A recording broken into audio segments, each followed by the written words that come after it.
join us and welcome Mr. Divaldo Pereira Franco.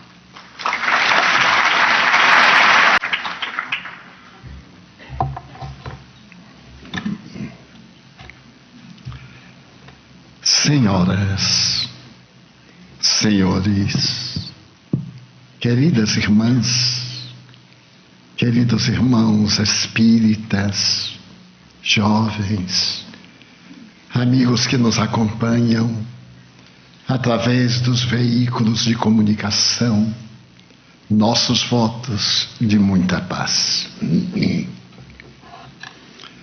A criatura humana é a medida das suas necessidades e dos seus problemas.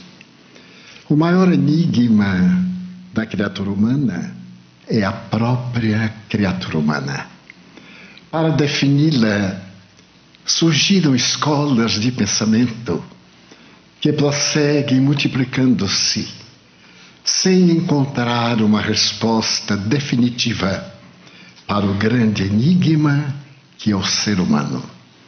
Não há muito, o admirável psicólogo inglês, estudando a criatura humana desde os seus primórdios, estabeleceu que a nossa sociedade é constituída por dois biótipos: o biótipo fisiológico e o biótipo psicológico.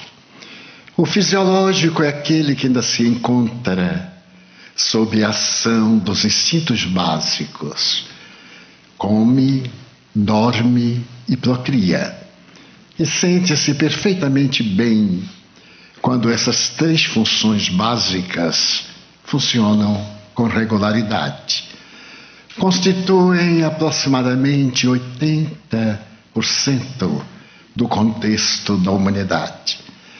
Porém, além desse grupo, há um mais reduzido que se utiliza das funções básicas, mas, além de as exercer, também pensa, tem ideais, elabora projetos, consegue penetrar no macro e no microcosmo à procura de si mesmo. São os indivíduos psicológicos. No entanto, o professor Dr. Mirey Lopes, fazendo uma análise na primeira metade do século XX da criatura humana, estabeleceu que o ser humano é um animal específico, que se caracteriza por 5 especificidades. A primeira delas é a personalidade. A segunda, a identificação. A terceira, o conhecimento. A quarta, a consciência. E a quinta, a individualidade. O excelente professor Emílio Mirey Lopes havia adotado o comportamento materialista, herança atávica da Revolução Cultural do século XVII, quando eminentes pensadores, na necessidade de fomentar o progresso da Terra, divorciaram-se da tradição dogmática da fé cega para poderem investigar a realidade do universo e a finalidade da vida. Naquele momento restaurava-se o conceito do atomismo grego, especialmente porque as informações religiosas não eram confirmadas pelas investigações científicas. Abre-se um imenso abismo entre fé e investigação. E o professor Mirey Lopes era herdeiro dessa tradição de Bacon e de tantos outros que nos deixaram um legado, desafio para a conquista de si mesmo, mais difícil do que a conquista do mundo exterior. Ele estabeleceu que a personalidade faz parte da criatura humana. É a velha máscara, a persona dos gregos, nos seus espetáculos de teatro, para poderem diversificar as representações. A personalidade faz parte essencial da nossa existência. Cada um de nós, dentro de um nível de evolução, apresenta características daquilo que não é e projeta-as de acordo com as suas necessidades e emoções. A personalidade pode ser de maneira positiva aplicada ou profundamente perturbadora, quando o indivíduo esquece os limites e naturalmente derrapa nos conflitos de Fausto, de Goethe. Dessa maneira, a personalidade é uma forma de nos apresentarmos de maneira compatível com o contexto social. Por isso que nem todo aquele que apresenta a máscara exterior pela qual se faz identificar, em realidade é exatamente aquilo. O notável psicólogo americano e teólogo Dr. Rolomei, desencarnado faz 4 anos, preocupou-se muito com essa questão da personalidade. Será que nós temos necessidade de aparentar aquilo que gostaríamos de ser, quando muito mais fácil poderíamos conseguir o ser sem a preocupação de aparentar? Então surge uma obra muito interessante, cujo título é o conteúdo da mesma. Eu não lhe digo quem sou, porque você não me receberia. Nós temos um atavismo de natureza mitológica, que é exatamente a fascinação por aquilo que está longe do nosso alcance. Todos somos herdeiros do mito, como assevera com propriedade o notável James Hollis, esse extraordinário terapeuta norte-americano que se vem constituindo um dos mais belos exemplos de desafio à moderna psicologia. Se realmente nós nos apresentássemos conforme somos, ninguém nos aceitaria. Porque há em nosso mundo profundo uma tendência para o belo, para o fascinante, para o transcendente. Ele faz parte da nossa historiografia antropossócio-psicológica. E mesmo aqueles indivíduos maus têm a sua persona, que são as tendências ancestrais projetadas para a realidade. Então a personalidade é uma necessidade, desde que não venha a se caracterizar como excesso, mudando completamente a estrutura do indivíduo para deixar ideias profundamente falsas. Mas logo depois vem o conhecimento. Todo ser humano, na faixa da normalidade para cima, tem conhecimento. É uma aquisição que a psicologia explica como uma fatalidade psicológica. Toda célula derivada daquela especial do neuroblasto traz uma incógnita, que na fatalidade do fim, 100 trilhões de células em um circuito especializado formando o corpo irá proporcionar o surgimento das inter-relações neuroniais através dos neuropeptídeos, proporcionando o surgimento da consciência, do pensamento, da ideia, do conhecimento.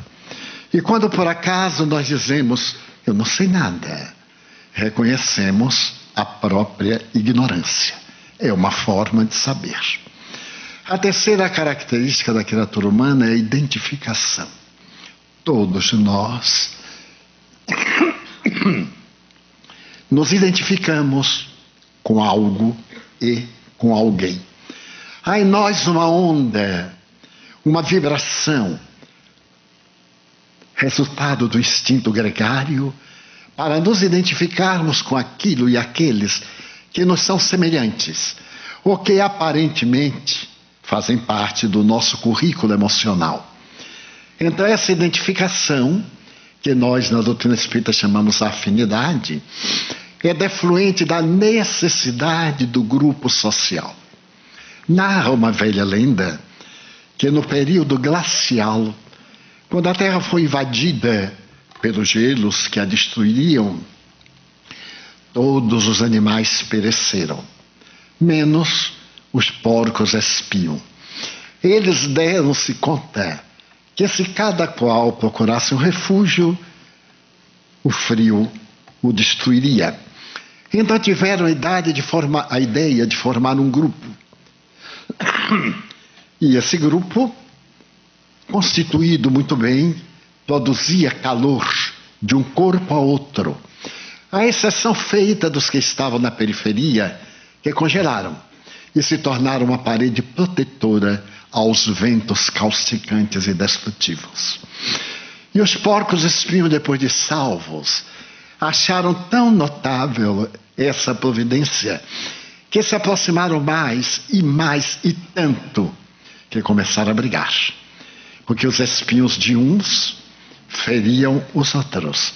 E eles descobriram que no grupo social pode-se estar perto, mas não necessariamente de forma que interfira na vida do outro. Chamaríamos, portanto, liberdade de espaço. Podemos ser muito amigos, mas nada de segredos, nada de revelações, nada de intimidade. Você é meu amigo íntimo.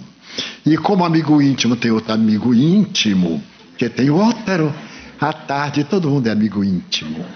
E é uma verdadeira tragédia. Então os porcos espinhos tiveram a sabedoria de manter uma distância regulamentar para preservar exatamente a afinidade. Eu conheci uma história que durante muitos anos, porque aconteceu comigo, esteve na minha mente e tentando descobrir essa lei de afinidades, como é curiosa. Quando eu era jovem, tudo em mim é assim, quando eu era jovem, o que é que vale dizer? Há 50 anos, eu me encontrava divulgando a doutrina espírita numa grande cidade do sul do Brasil. E toda vez que eu vinha a essa cidade, uma cidade importante, havia um jovem entre 18 até 22 anos que ficava eletrizado me olhando. Eu também era jovem e achava aquilo interessante, porque ele se comovia e quando eu terminava vinha, abraçava-me, as mãos estavam frias, suarentas, e eu ficava intrigado porque ele não dizia nada, também eu não perguntava nada. Passaram-se os 4 anos e certo dia ele me disse: Seu Divaldo, eu ainda não era senhor, mas estava com quase 30 anos. Eu gostaria de te fazer um pedido.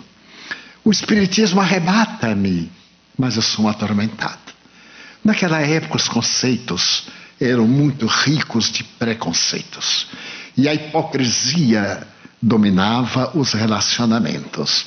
Felizmente, a evolução emocional da atualidade permite que nós tenhamos a vida que melhor nos compraza, desde que ela não perturbe a vida do nosso próximo. O rapaz tinha uma necessidade sexual não compatível com a tradição. E então ele me disse, eu há muito tempo desejava falar-lhe, mas eu tinha medo. Eu perguntei, medo de quê? O importante é o que nós somos interiormente.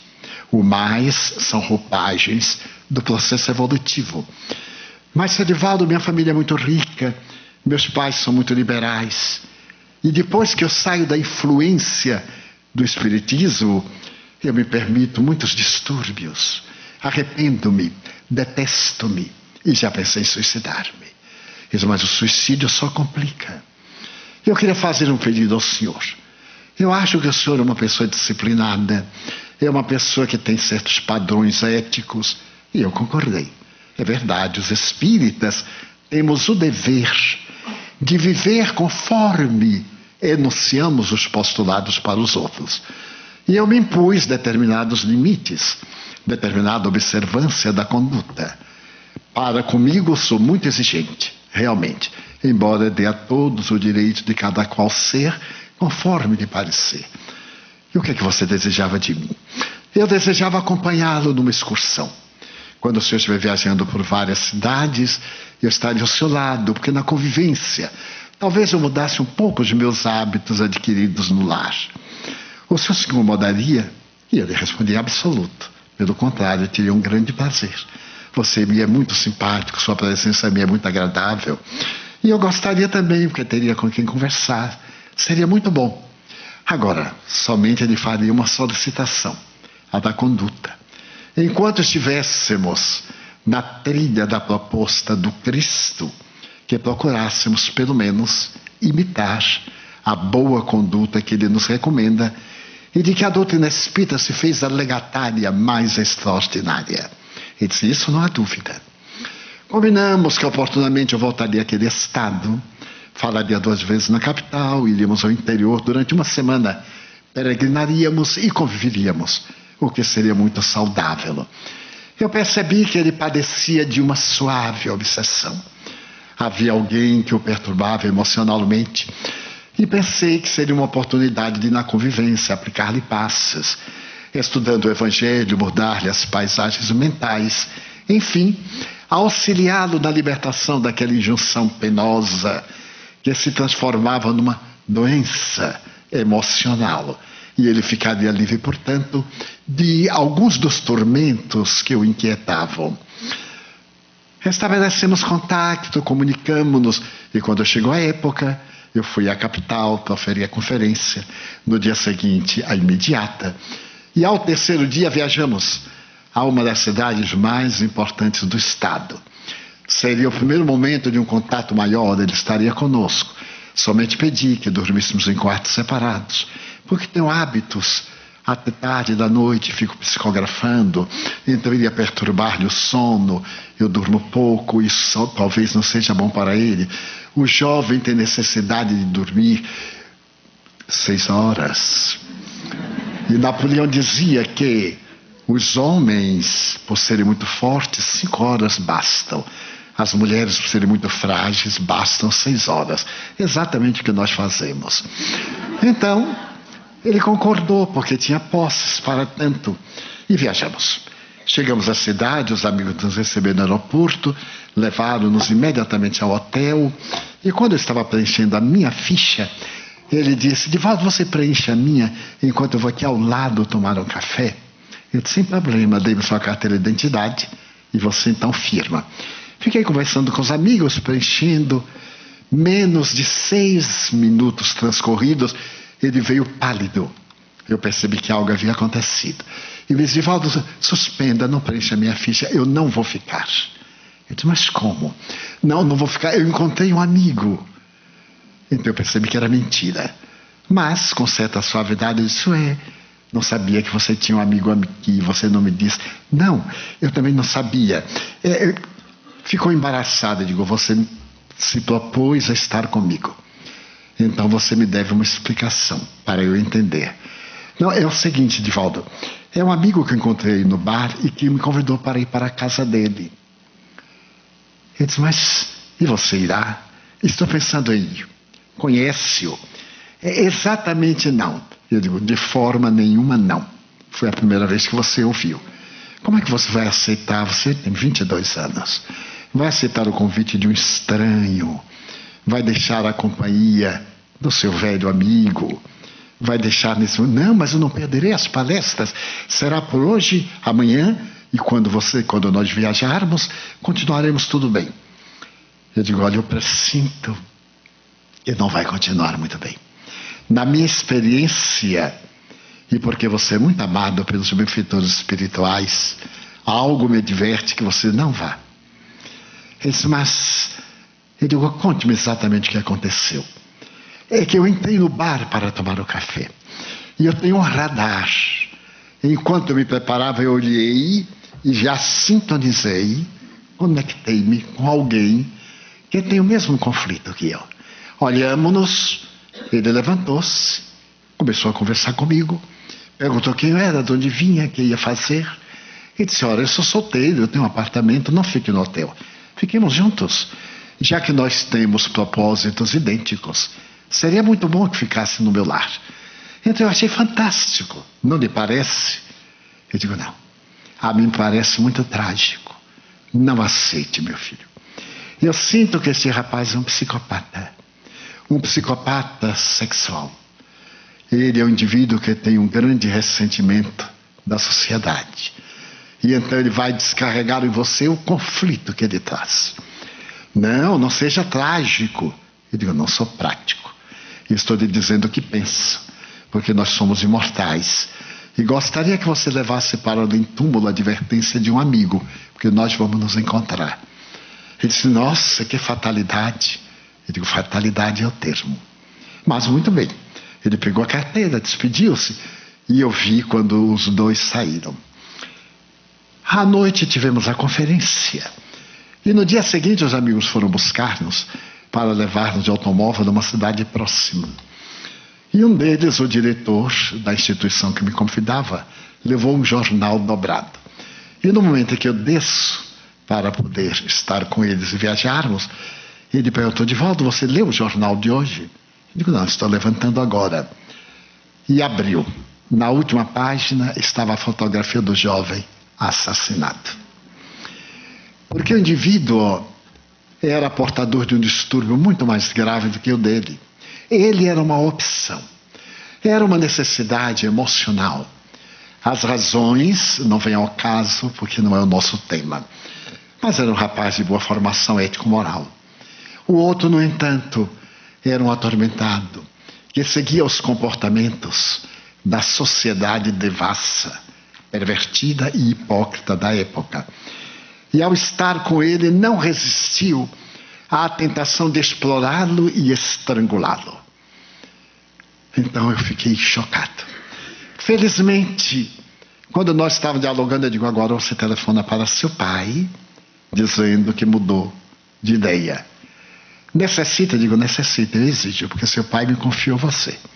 Você tomou outra atitude, é de maior, eu não posso impedir que vá adiante. Ele telefonou ao pai, que achou excelente a ideia, era uma pessoa insensata, porque deveria convidá-lo para voltar a casa. E então isso me marcou. Porém a frase, eu tenho um radar. Eu chego e olho e me identifico. Ao largo dos anos, eu percebo esse radar em todos nós, sob vários aspectos. No intervalo, nós faremos grupos aqui, de acordo com as nossas ideias, os nossos anseios. Então, a identidade, a afinidade, a sintonia é uma das características da criatura humana. A quarta característica é a consciência.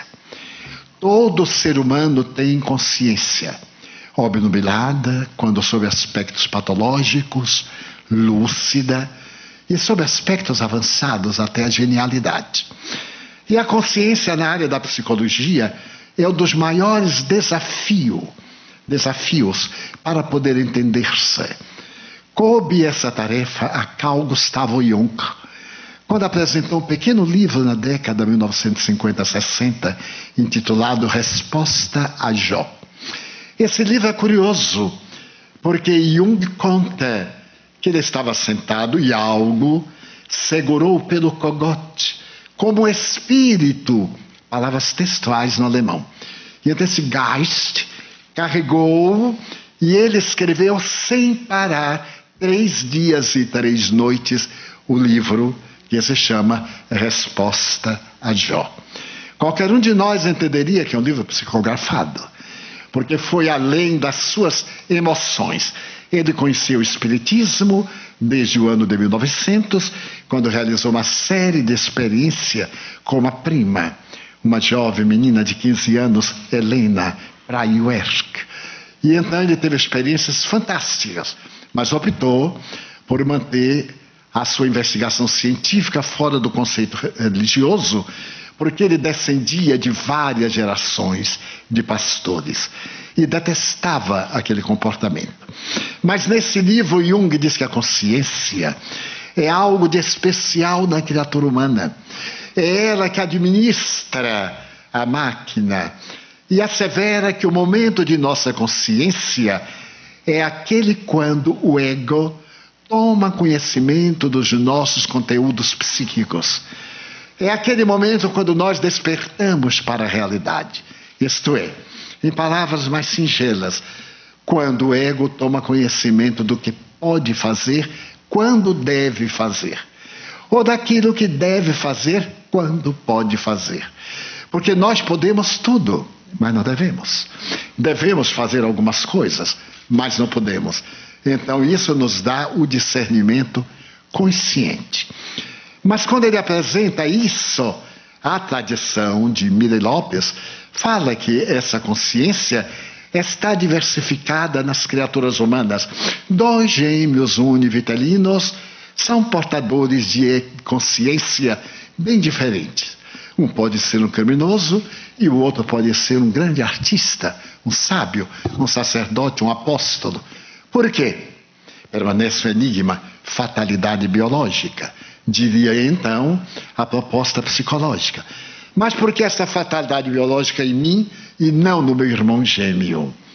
Coube a um outro psicólogo extraordinário, Pedro Ouspensky, discípulo de Gurdjieff, aquele que será mais tarde um dos pais da psicologia transpessoal, que na Revolução Bolchevica saiu da Rússia com apoio dos socialistas, com apoio do Tsar, com um grupo de pessoas à busca de homens e mulheres notáveis no mundo, para poder entender a lógica do existir e a finalidade do ser.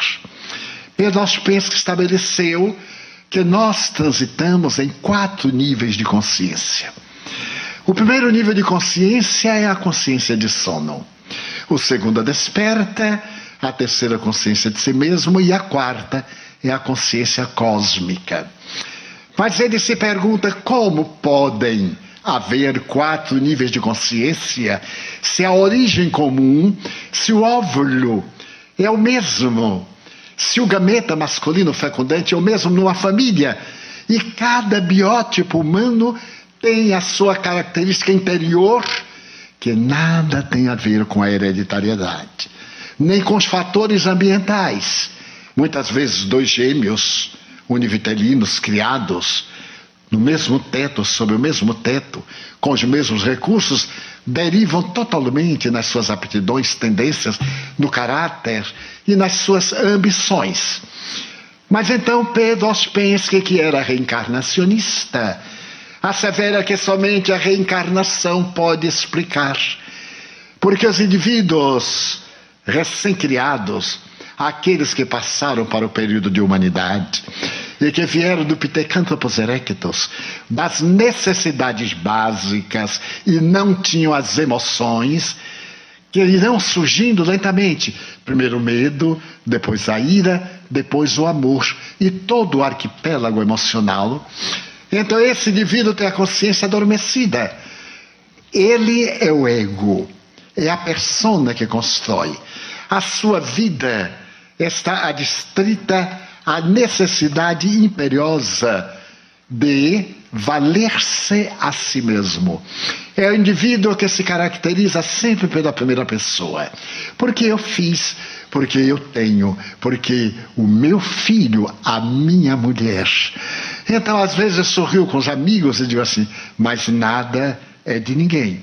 Nós somos administradores, não somos proprietários. E lembro-me de algo muito curioso. O bispo Fulton Sheen, de Massachusetts, que foi um notável religioso católico, inclusive foi conselheiro da família Kennedy, e foi também um grande missionário do Congresso, certo dia proferiu uma conferência sobre o tema Nada é de ninguém. E quando ele terminou, um senador do Texas acercou-se e lhe disse, é verdade, bispo, que nada é de ninguém? Nada. Nós somos mordomos, senador. Pois eu o convido para ir ver as minhas propriedades no Texas. O texano é bastante especial. E então gostaria que o senhor me desse a honra de ir comigo no meio avião. Sairemos aqui de Washington e eu lhe vou mostrar que a tese é falsa. O sacerdote, que tinha aproximadamente 60 anos, aceitou. E o senador, que tinha um pouquinho mais, 70, ficou eufórico. E no sábado, conforme acertado, ele pegou o avião a jato, e o seu avião, depois de partir de Washington, 2 ou 3 horas depois, voava uma área extraordinária, um trigal que não tinha fim. O senador bateu no ombro do bispo e disse, vê essa sementeira é minha. Todo esse terreno, esses milhares de acres, são meus. E logo depois apareceu numa outra área, toda esta área pecuária é minha. E por fim assim foi, até que parou no seu aeroporto e aquela casa, aquela mansão extraordinária. Quando saltaram, o bicho deslumbrado e disse: vê? Meu, tudo é meu. Ali está minha mulher, esperando-nos um conversível. E vou lhe dizer uma coisa, note, as mulheres sempre combinam o vestido com a bolsa, com o sapato. A minha mulher combina a cor do carro com o vestido dela. Tal o número dos carros que nós temos, todos meus, porque o dinheiro é meu. Então, ele é interessante. Foi um banquete. E ele disse: muito bem, o senhor disse que tudo isso é seu, mas ainda não me provou. Ah, sim, o meu escritório está esperando-nos. Foram ao escritório, ali estavam os responsáveis pela documentação, alguns documentos sobre a mesa, então os encarregados da contabilidade, aquelas autoridades advogados, aquela coisa tremenda, apresentou os documentos, tudo em nome do senador. E o senador perguntou: isto tudo é meu ou não é meu? Ele perguntou: senador, quantos anos o senador tem? Ah, eu tenho 70. Daqui a 20 anos me pergunte essa mesma coisa. Porque as coisas transitam, não permanecem. Então, é um estado de consciência de sono. Mas ele é natural, faz parte do processo evolutivo. Inevitavelmente, na psicologia, nós, de repente, mudamos de opinião quando somos iluminados por uma fé, quando somos convidados por um ideal, quando algo nos fascina interiormente. Então nós passamos ao segundo estágio, a consciência desperta. Joana de Ângeles sugeriu-me que, ao abordar a classificação de Ouspensky, eu me referisse a um espaço intermediário. Ela diz que quando nós entramos num túnel, quanto mais entramos, maior a escuridão, mesmo que nos adaptemos. Mas é inevitável que o túnel tenha uma saída. E lá longe ele faz uma curva, e nós vemos a claridade da saída. Estamos na direção da claridade, porém, ainda dentro do túnel, dentro da sombra. Até sairmos à luz, temos uma larga jornada pela frente. Então o indivíduo sai da consciência de sono e começa a experiência na consciência desperta. Nessa consciência desperta, o ego cede lugar ao nós, ao grupo. E eu ouço às vezes oradores, espíritos dizer assim: porque vocês, e aponta para os outros que são imperfeitos. Ele não. Eu digo: esse ainda está dormindo. Ele tem a doutrina na mente, mas está adormecido, é consciência de sono. E ele diz: porque eu, digo, também não fala muito bem o português, e esqueceu o pronome de humildade, porque nós, as coisas elevadas, nós, as coisas menos dignas, eu, para não envolver os outros. Então o indivíduo fica nesse trânsito, ele está nesse trânsito, mas é o indivíduo do mito da caverna de Platão. Ele está diante da sua pequena luz, vê tudo projetado na parede. E o mito da caverna fala de que um dia o jovem sai daquela escuridão por uma brecha e vê este mundo fascinante, rico de cor, de vida. Então ele retorna e diz: gente, vamos sair daqui, a vida é lá. E a maioria que ele está cômoda, acostumada somente com as sombras, diz: é um louco, está desvairando, eu nasci aqui, aqui eu morro. Não há nada lá fora, é loucura da juventude. Esse mito da caverna tem servido para várias interpretações, para a reencarnação, para a comunicação espiritual. As entidades voltam a nós que estamos dentro da caverna e dizem: vamos sair da caverna, a vida é tua. E eu ouço pessoas dizer assim: eu nasci nisso e nisso eu morrerei. E eu digo: nasceu nu e morre vestido, porque são coisas inevitáveis. Muito bem, sai da caverna, ele passa a ter uma consciência lúcida. As coisas são muito mais fáceis. Ele não pensa somente em si, mas pensa em nós. Quando eu me tornei espírita, no entusiasmo juvenil dos 18 anos, eu achava que eu ia salvar o mundo. Que o mundo estava precisando exatamente de alguém que tivesse o meu entusiasmo e a minha saúde. E um dia, um médium respeitável disse que eu poderia aplicar passes, que eu tinha uma boa energia, era jovem, sem compromissos negativos. Eu comecei a aplicar passes e achei adorável, porque é aquela caridade que dá com a mão e a outra nem sabe.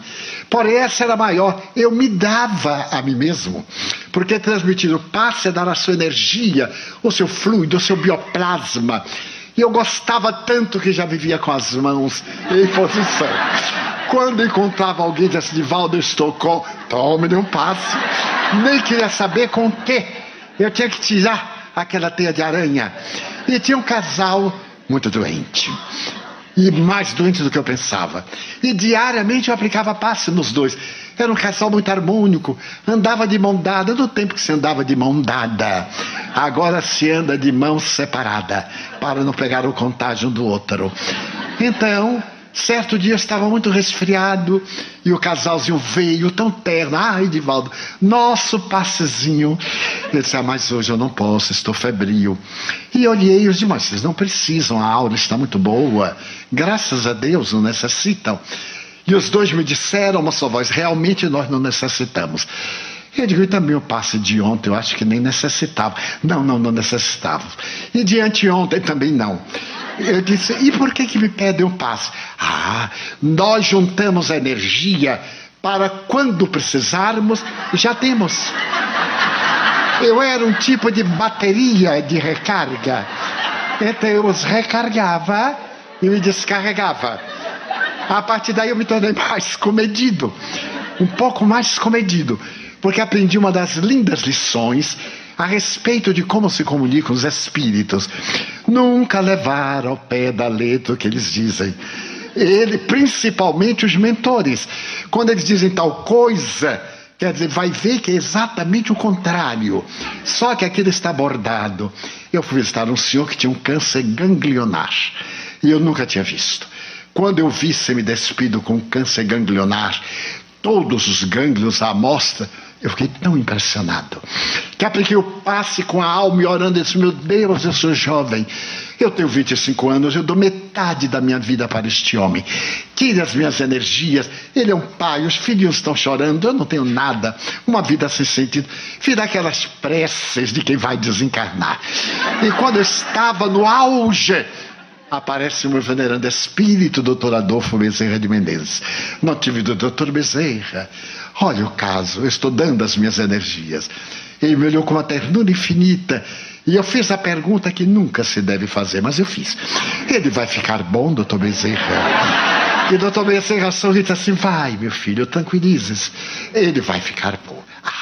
Eu mal esperei terminar o passe, porque a senhora estava ao lado chorando, e assim que eu terminei, que enxuguei o suor, porque Salvador tem temperatura muito agradável, como a de Miami, ela me perguntou: Divaldo, os médicos disseram que são poucos dias.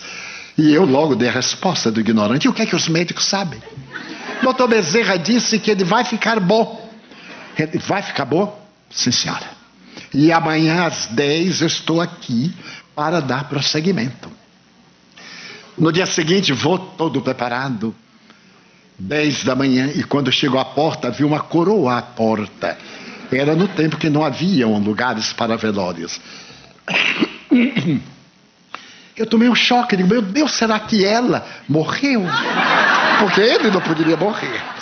Entro na sala, estava o caixão, ela em pé, defronte do defunto. Eu olhei bem para ver se era ele mesmo, porque podia ser algum gêmeo, como eu e Raul, que somos gêmeos. Eu olhei e ao olhar era ele. Ela me olhou irada e disse assim: você não disse que ele ia ficar bom? Aí eu vi o doutor Bezerra e disse: o senhor não disse que ele ia ficar bom? Doutor Bezerra disse: ficou, meu filho. Nunca mais. Eu perguntei, e quando por acaso eles dizem assim: ficar bom é morrer, é ficar livre. Então não vai ter mais nenhuma doença, vai acabar o karma, etc. Então era consciência lúcida. Estamos nessa fase e avançamos ao terceiro nível de consciência. Consciência de si mesmo. Eu me dou conta que sou uma máquina, corrigindo o verbo, que estou em uma máquina.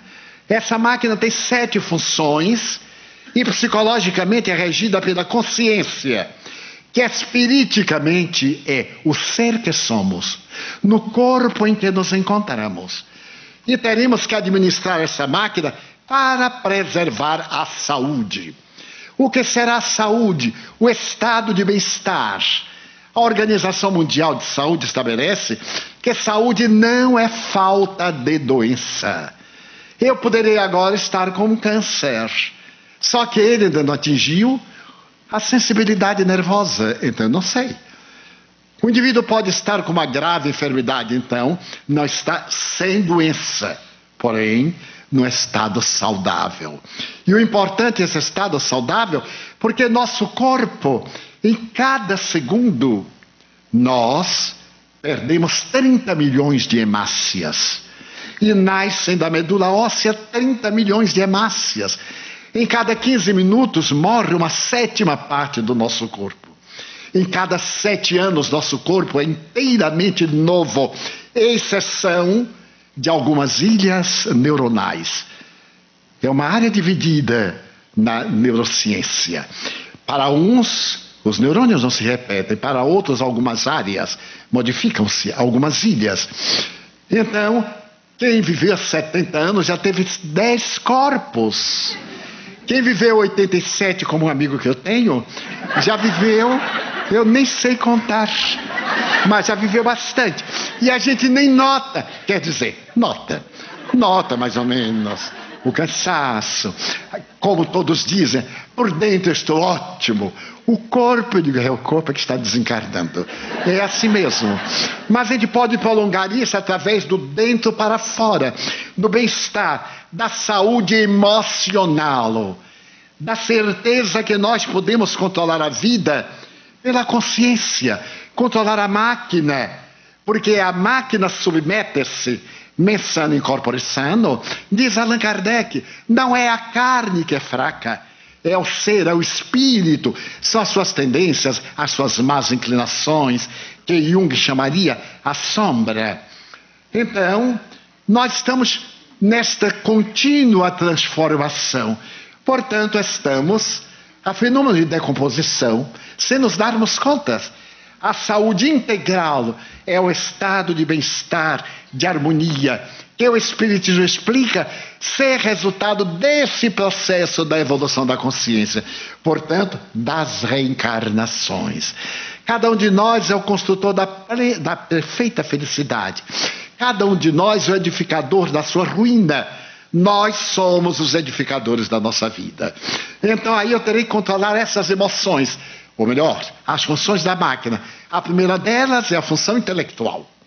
Devo desenvolver a minha função intelectiva, procurar ampliá-la, porque ela é resultado da chispa divina que eu sou e que aguarda o combustível do exercício para exteriorizar-se no verdadeiro sol. A segunda função da máquina é a emotiva. Todos somos emocionais, mas há alguns que são demasiadamente emocionais, são, portanto, desequilibrados. E outros que não são nada emocionais, são esquizofrênicos. Eu tenho um amigo que me diz, eu não sinto emoção nenhuma, nem sorrio, nem choro. Eu digo, mas você não é problema não, meu filho, isso não é problema para você, é problema para quem mora com você. Porque o esquizofrênico não tem problema, ele é problema para os outros. Eu tenho uma amiga que é emoção em pessoa. Se por acaso eu telefonar agora, olhar, ela já começa a chorar. Você, alguma coisa aconteceu? Eu digo, não, estou telefonando. Ai, meu Deus, que felicidade. Ou então, ai, meu Deus, que horror. Chorando. Morreu o marido de uma amiga nossa. E a amiga estava no velório e cada pessoa que chega pergunta, de que morreu? Não sei porque que a gente faz essa pergunta, mas faz. É crueldade mental. Porque o outro está acabado, ele tem que contar, coitado, ele teve isso, teve aquilo. Mas ele não presta atenção. E fala assim, coitado. Sai, chega o outro. meus pêsames de que morreu. E ela já não aguentava, telefonou para minha amiga, que é espírita, venha me ajudar. Já não aguento mais. Minha amiga começou a chorar. Tomei banho chorando, pegou o carro chorando, chegou ao cemitério chorando, entrou na capela chorando, debruçou-se no caixão e chorou até cansar. Quando ela cansou, levantou a cabeça. Ué, não conheço ninguém aqui. Que coisa. Aí olhou para o morto, não era. Ela teve um choque. Saiu correndo, aí que ela notou que tinha 10 capelas e 10 mortos. Aí ela foi na capela do seu morto e entrou. Quando entrou, a viúva veio chorando, abraçou-a e perguntou: você não chora? Ela disse: não, já chorei o morto errado. É um pouco exagerado chorar o morto errado. Então nós deveríamos controlar as emoções, discipliná-las. A doutrina espírita é uma doutrina de educação. É educação moral, é educação doméstica, é educação cultural, é educação do ser para levá-lo à sua plenitude. A terceira função da máquina é a função instintiva. Essa herança da conservação da vida está presente em nós. Sempre, meu Deus, eu reagi por instinto. E então nós deixamos aí visto o nosso lado de espírito primário. Eu reagi, quando poderia dizer eu agi. Porque reagir é do instinto, é o ato brutal não pensado. O agir é o instinto sob controle. Então eu tomei uma decisão acertada. A quarta função da máquina é a função motora. Nós fomos construídos de tal forma que a nossa posição erecta tem que ver com todo o conjunto dos ossos. Através da nossa coluna, que parte da base do crânio ao cóccix, com uma ligeira curvatura para poder descer o fio a prumo, tem que ter postura. É curioso notar que hoje se fala muito em postura. Cuidado com a postura, porque o conforto nos arrebentou a coluna e hoje quase todos nós somos colunáveis, isto é, sofremos da coluna, porque é disso, é daquilo outro. Eu me lembro que quando era criança, as camas eram de tabuás e nas casas dos pobres eram mais complicadas. O colchão era de capim. E como eu sou o 13º filho, eu sempre herdei o que pertenceu aos meus irmãos. Foi passando, quando chegava em mim, já era a hora da desencarnação. De tal forma que as minhas roupas tinham tanto remendo, que pena que minha mãe está desencarnada, porque ela ia lançar a grife, era hábil em remendos, e em rasgar, assim, desfiar, fazer de sacos de cereais, toalhas de banho, ainda tinha franjas, ela desfiava, como está na moda. Certo dia eu estava com uma calça e achei tão bonita que perguntei: mãe, qual era a cor dessa calça? E eu me lembro, meu filho, tinha remendo branco, verde, rosa, tudo que ela achava, mas estava bem, estava lavada, estava até passada a ferro, etc. E eu dormia naquele colchão que era mais ou menos um dedo de capim. Era tão bom porque veio de meu irmão mais velho, e depois de passar por 12, chegaram até mim, porque era tudo muito bem controlado. Quando eu deitava, que sono, porque a poeira levantava e eu sentia o sonífero, não precisava tomar remédio para dormir.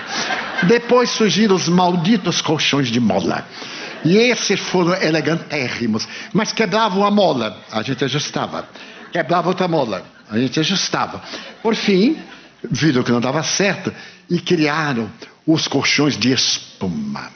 Ai, que coisa! Nos hotéis, os móveis desenhados, eu acho lindo, mas não são para sentar. É só para olhar. Porque se a gente senta, o espaldar é tão longe que as pernas ficam assim. E se a gente quer descer as pernas, fica longe do espaldar. Eu fico perguntando, mas para que o espaldar se você não pode sentar? Então eu duvido que ninguém se sente bem na entrada de um hotel. Aquele super móvel é lindo, a gente ri, mas é sentar no degrau da escada da subida, porque são desconfortáveis. E a coluna foi sofrendo. Hoje os colchões são ortopédicos. Uma verdadeira maravilha, né? Tábua e um dedinho de espuma para suavizar. Daí nós perdemos os movimentos. E fomos constituídos para esse movimento, perna-braço, saber caminhar. Quando eu vejo, por exemplo, desfilando os manequins, eu acho tanta graça. Como é que elas têm nojo da gente? Elas desfilam assim com nojo. E a perna uma joga para cá, outra. Eu digo, vai cair, vai cair. E algumas caem, mas quando cai é charmoso, né? E agora com essa questão de academia, fazer academia. Antes a pessoa fazia também para desenvolver os bíceps, e foi o período que eu chamo dos orangotangos de praia. Eram aqueles monstros, aqueles bolos, aquela rosa. Então não pode caminhar, porque tem que ir numa postura, e a coluna não suporta. Foi quando Deus mandou o silicone. Então a mulher coloca tanto silicone que tem que andar inclinada para poder equilibrar. E aí desequilibra a coluna. Então, nós temos que controlar o aparelho motor, o ritmo, o momento da postura para a concentração. Pode haver momento mais admirável do que a postura de lótus. O momento tradicional do ajoelhar da igreja, porque nos coloca numa boa postura. A máquina tem que ser administrada para evitar isso que chamamos distúrbios, enfermidades ou alterações da máquina. A quinta função da máquina é a sexual. Asseverava com propriedade Freud que em toda neurose tem um distúrbio de natureza sexual. Harmonizar o estado psicológico com a anatomia fisiológica para estar em paz. Senão, a máquina está em disfunção. A sexta função é de natureza intelectiva superior. Desenvolver a nossa visão cósmica, a razão pela qual estamos na vida. Para quê? Eu tenho que saber, mas ninguém me vai dizer. Viajo para dentro para encontrar-me. E a sétima é a função emocional superior. Ouvir uma música, quais as que foram tocadas, quais as que foram cantadas, e nos deixarmos arrebatar pela melodia, comover-nos, uma emoção transcendente, orar, pensar em Deus, meditar, fazer algo de bom, de gentil, de nobre, para que a saúde integral possa expulsar quaisquer deficiências, quaisquer toxinas que resistam ao nosso equilíbrio. E, acima de tudo, os pensamentos edificantes. Então aí nós estamos no controle da máquina. E o quarto nível de consciência é a cósmica. Já não sou eu quem vive, é Cristo que vive em mim.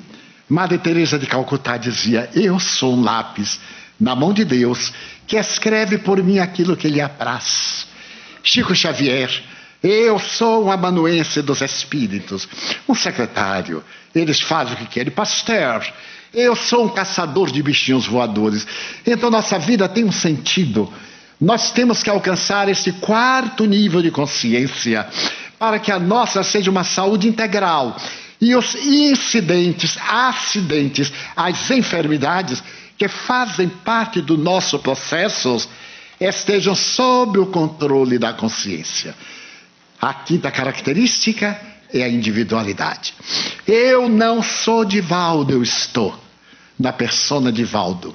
Eu sou um espírito imortal que vem trazendo todo equipamento de incontáveis reencarnações, adicionando experiências novas, trabalhando o meu ser psíquico para desenvolver esse Deus interno que se encontra em mim, na velha característica esotérica de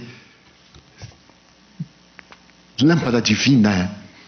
Então, chegando à conclusão moderna de energia, energia pensante.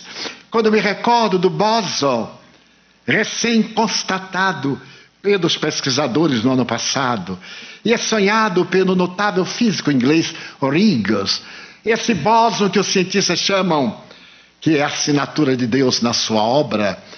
Então eu penso no poder da mente, nesse bóson, nessa energia pensante. Quando Allan Kardec pergunta o que é o espírito, é o princípio inteligente do universo. Então nós temos Deus, espírito e matéria. Esse princípio inteligente somos nós.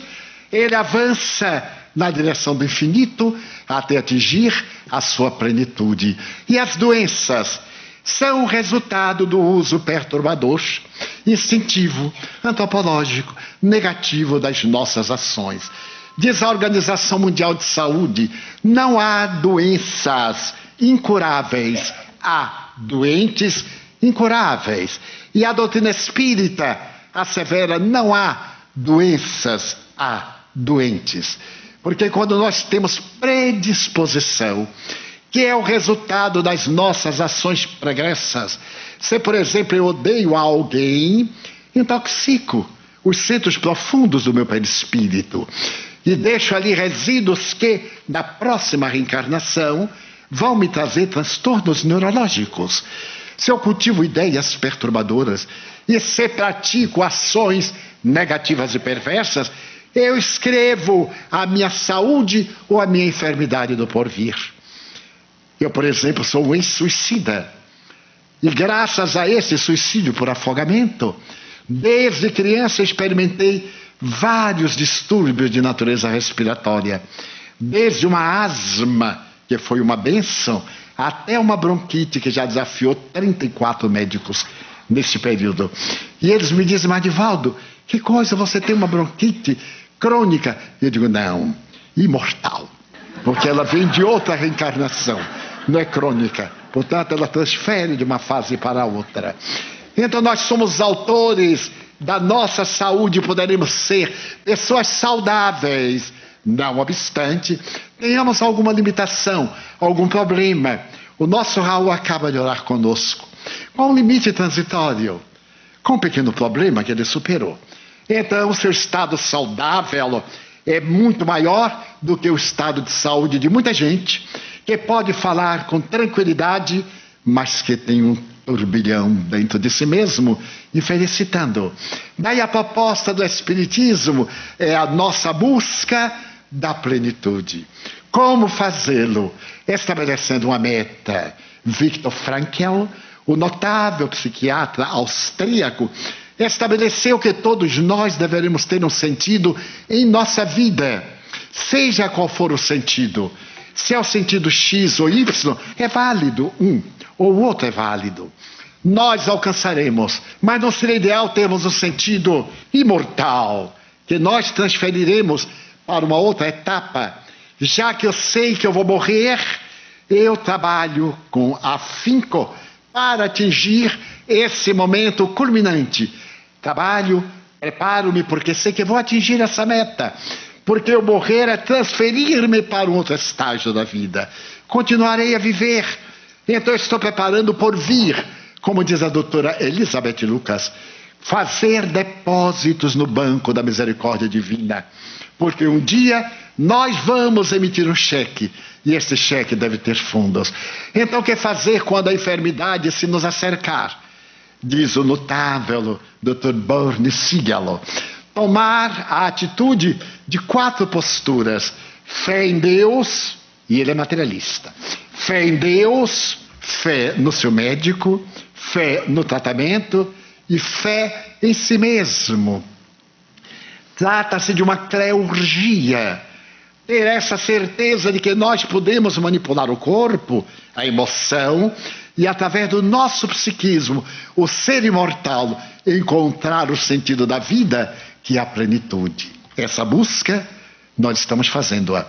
Durante esses 2 dias, estaremos tentando encontrar o melhor caminho para a saúde, para a libertação da doença, mas a libertação de qualquer tipo de doença perturbadora.